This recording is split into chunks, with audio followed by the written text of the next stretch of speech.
आपल्या स्वयंपाकामध्ये उपयुक्त असलेले काळे मिरे थंडीच्या दिवसामध्ये तर थंडी कमी करण्यासाठी, घशाचे विकार कमी करण्यासाठी ह्या काळ्या मिऱ्यांचा उपयोग तर आवर्जून केला जातो.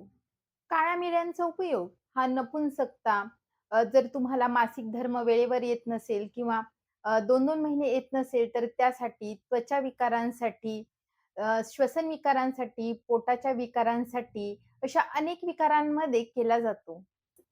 याशिवाय संधिवात, आमवात, पॅरालिसिस, त्वचाविकार या सर्वांमध्ये काळ्या मिऱ्यांनी सिद्ध केलेला तेलाचा वापर मालिशसाठी देखील केला जातो. तर आजच्या व्हिडिओमध्ये आपण ह्या काळ्या मिऱ्यांचे काय गुणधर्म आहेत, आयुर्वेदामध्ये याचे काय महत्त्व आहे, आरोग्यदायी काय महत्त्व आहे, कोणत्या परिस्थितीमध्ये काळे मिरे खाऊ नये, या सर्वांची माहिती आपण बघणार आहोत. तेव्हा व्हिडिओ शेवटपर्यंत नक्की पहा.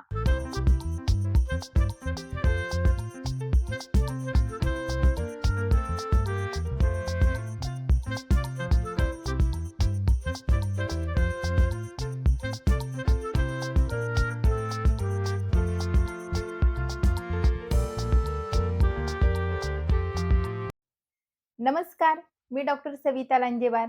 माझ्या डॉक्टर सविता व्लॉगमध्ये तुम्हा सर्वांचं पुन्हा एकदा स्वागत आहे. काळे मिरे यालाच इंग्लिशमध्ये ब्लॅक पेपर असं म्हणतात.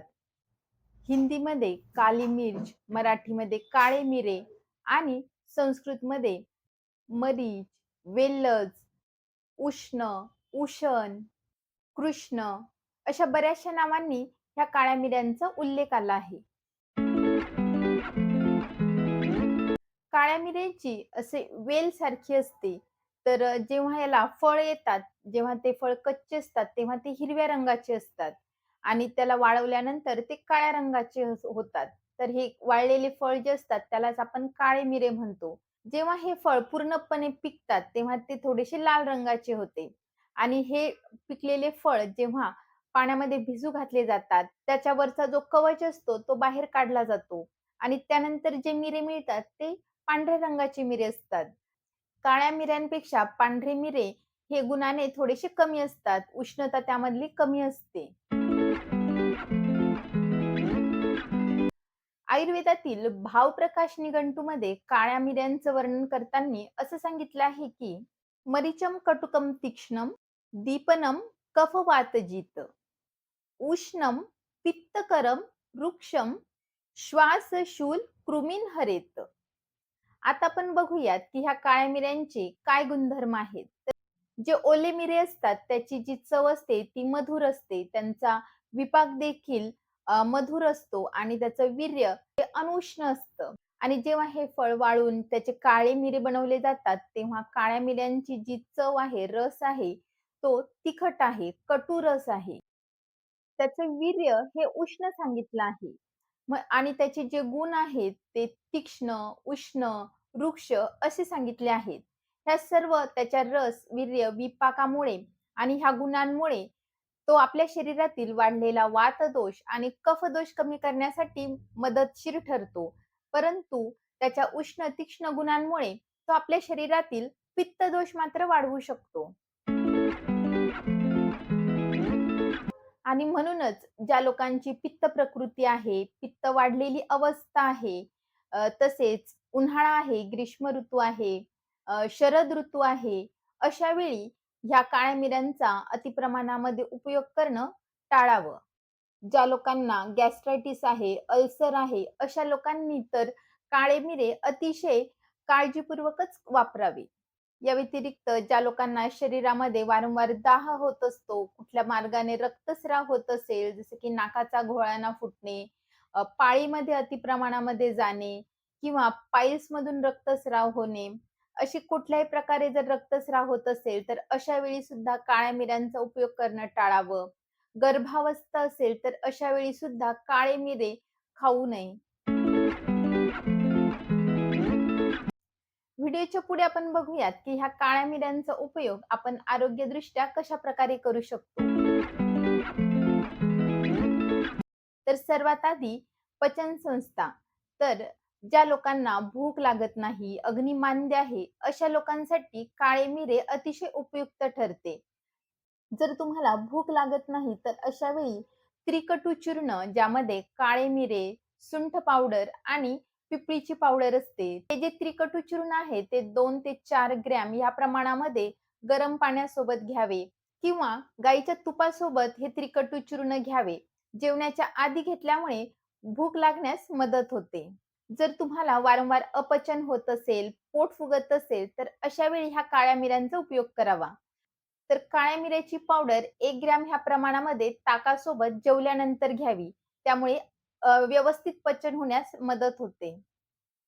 याशिवाय जर तुम्ही त्रिकटू आणि अ, हरितकीचं चूर्ण जरी घेतलं, तरी सुद्धा अपचनाची समस्या लवकर कमी व्हायला मदत होते.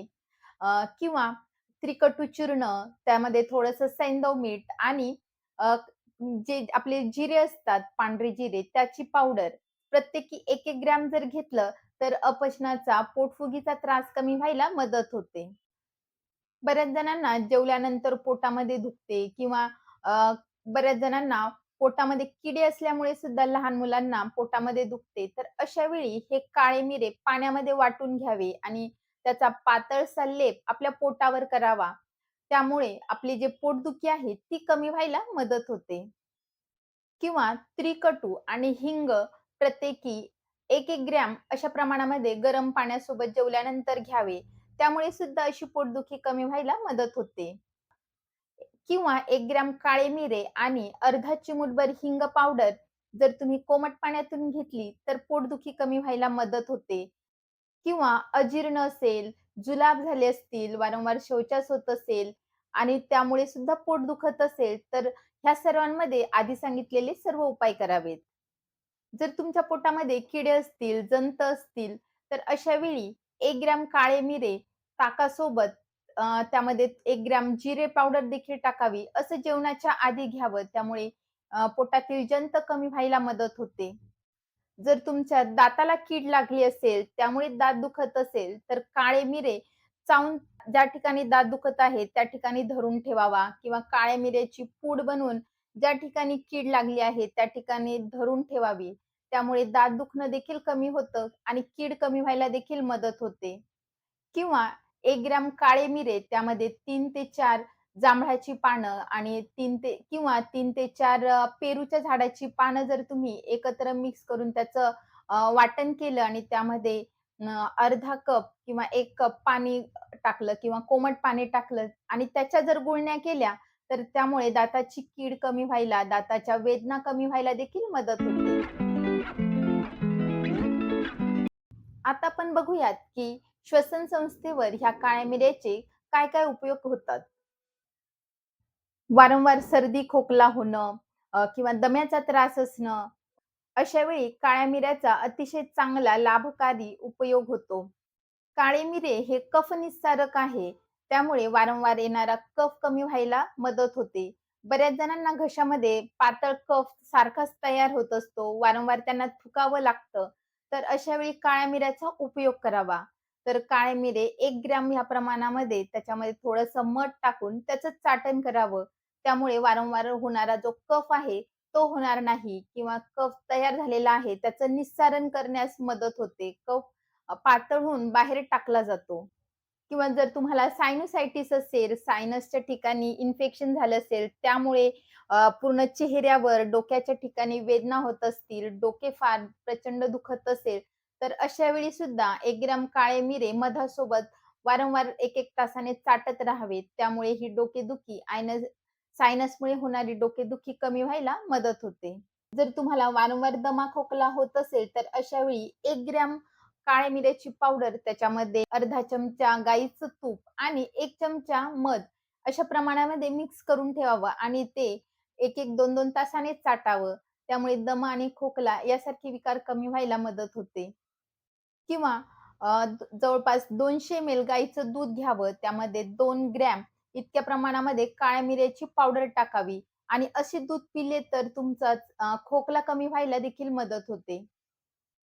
किंवा काळे मिरे, दालचिनी, लवंग, अद्रक या सर्वांचा काढा बनवावा. त्यामध्ये काळा गूळ टाकावा.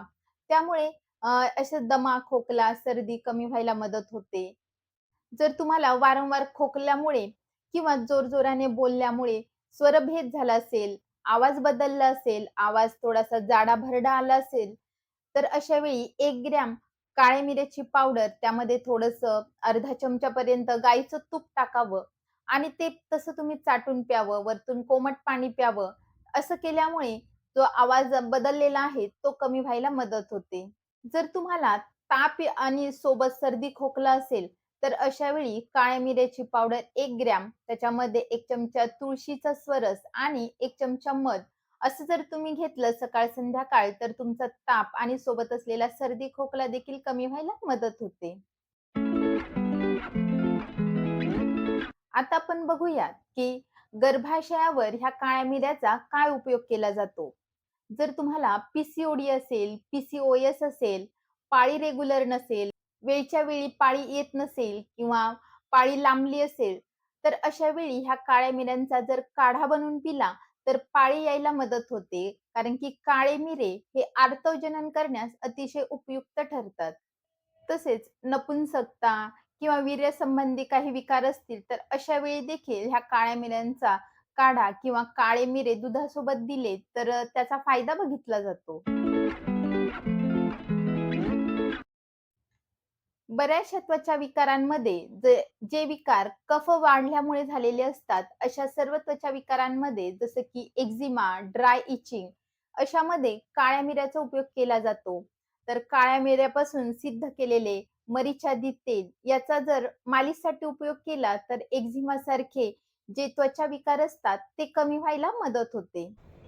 जर तुमच्या चेहऱ्यावर मोठा पिंपल आला असेल, फोड आले असतील, तर अशा वेळी काळे मिरे पाण्यामध्ये वाटून घ्यावे आणि त्याचा लेप ह्या फोडाच्याच ठिकाणी करावा. त्यामुळे ह्या पिंपल बसण्यास, फोड बसण्यास मदत होते. बऱ्याच जणांच्या जिभेवर पांढरी अशी परत आलेली असते, जी किती पण आपण जीभ घासली तरी सुद्धा निघत नाही. ही जी लेयर असते ती फंगल टाइप एक इन्फेक्शन असतं. तर फंगल इन्फेक्शनमुळे ही जिभेवर परत आलेली असते, जी घासल्यामुळे सुद्धा जात नाही. तर अशा वेळी एक काळ्या मिऱ्याचा लेप जर तुम्ही जिभेवर लावला, तर ती जी परत आहे, फंगल इन्फेक्शन आहे, ते कमी व्हायला मदत होते. बऱ्याच जणांना तोंडातून सारखी लाळ येत असते, जेवण केलेलं असो किंवा नसो, कंटिन्यू लाळ टपकते किंवा बऱ्याच जणांना बिलकुलच लाळ येत नाही. तर अशा वेळी ह्या काळ्या मिऱ्यांचा लेप आपल्या तोंडामध्ये करावा. अ, तर जवळपास 1 किंवा 2 काळे मिरे घेऊन दुधामध्ये वाटून घ्यावे आणि मग त्याचा लेप करावा. बऱ्याच जणांना सारखा आळस येत असतो. कंटिन्यू एकाच ठिकाणी बसून राहावे वाटते किंवा झोपून राहावे वाटते. कुठल्याही कामामध्ये उत्साह नसतो. पूर्ण वेळ झोप झालेली असली तरी सुद्धा पूर्ण दिवस हा मरगळलेला वाटतो. अंग जड वाटते.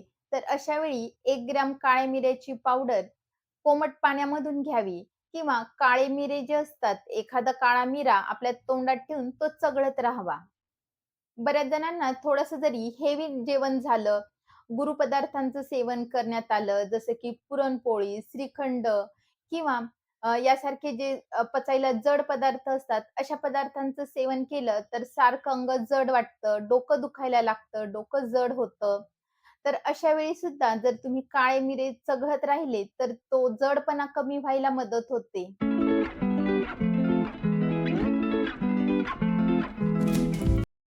जर तुमच्या रक्तातील कोलेस्ट्रॉलची लेवल वाढलेली असेल, रक्ताच्या गाठी होत असतील, हार्ट अटॅक आला असेल, तर अशा वेळी काळे मिरी चघळत राहिल्यामुळे रक्ताच्या गाठी ज्या असतात त्या विरघळायला मदत होते. भविष्यात हार्ट अटॅक सारखा येणारा जो धोका असतो तो टळण्यास मदत होते. एकूण एक कफाचे जे पण काही हृदयविकार असतात, त्या सर्वांमध्ये काळ्या मिऱ्याचा उपयोग अतिशय गुणकारी ठरतो.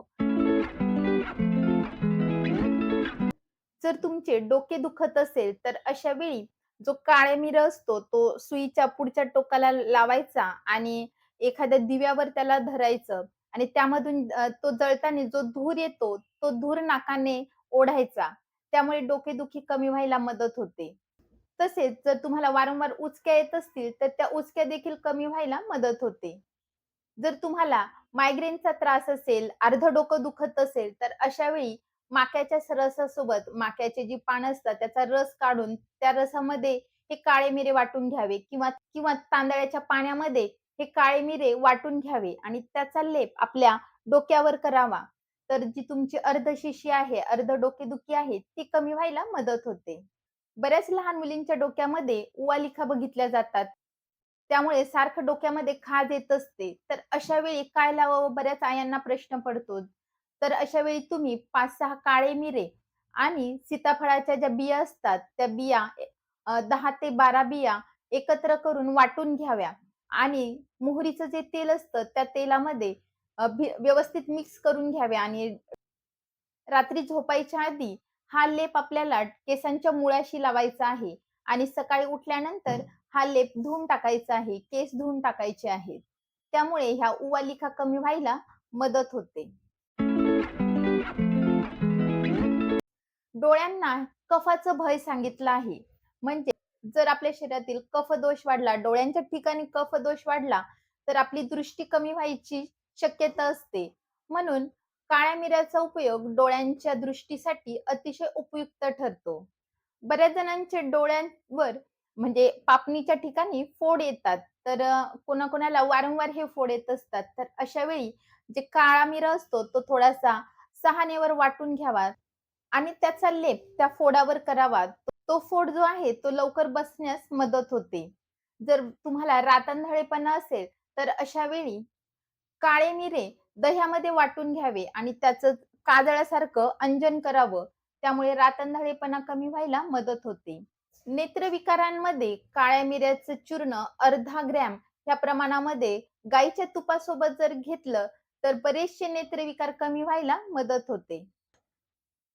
तर अशा प्रकारे आपल्या किचनमधला छोटूसा काळा मिरा किती गुणकारी आणि उपयुक्त आहे. तर तुम्हाला माझी आज दिलेली माहिती उपयुक्त वाटली असेल, तर व्हिडिओला लाईक करा आणि तुम्ही माझ्या चॅनलवर नवीन असाल, तर चॅनलला सबस्क्राईब करा. तेव्हा हेल्दी खा, हेल्दी राहा, आयुर्वेदाला जवळ करा. थँक